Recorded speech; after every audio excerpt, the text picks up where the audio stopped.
Hello बच्चों, हमें यहाँ पे क्वेश्चन दिया गया है all the surfaces in contact have coefficient of friction mu is equal to 1/50 then minimum force required to move the block is. So बच्चों, इस क्वेश्चन में कहा गया है कि सभी सर्फेसेस जो हैं उनके लिए coefficient of friction mu is equal to 1/50 है।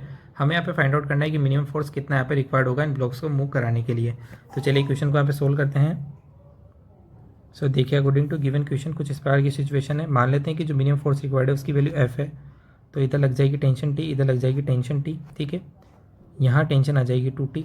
यदि मैं बात करूँ 5 kg वाले ब्लॉक की, तो इस पर इस डायरेक्शन में टेंशन T है।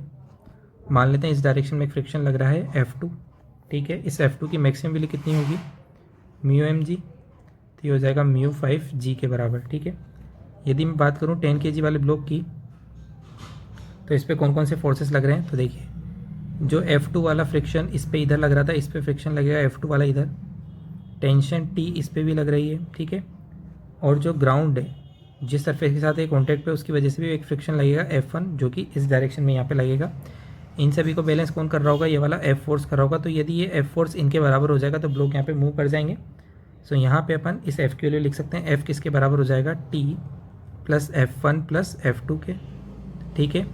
तो फर्स्ट इक्वेशन से जो T है उसकी वैल्यू किसके बराबर है, 5 μg के बराबर है, ठीक है। अब यदि यहाँ पे मैं बात करूँ F2 की, तो F2 की वैल्यू भी कितनी है, 5 μg है।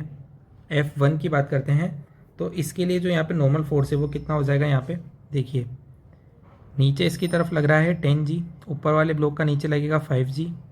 तो अपर डायरेक्शन में फोर्स कितना आ जाएगा, टोटल 15g। तो नॉर्मल जो हो जाएगा वो 15g हो जाएगा। तो यहाँ पे जो फ्रिक्शन फोर्स है F1 वो कितना हो जाएगा, 15 μg।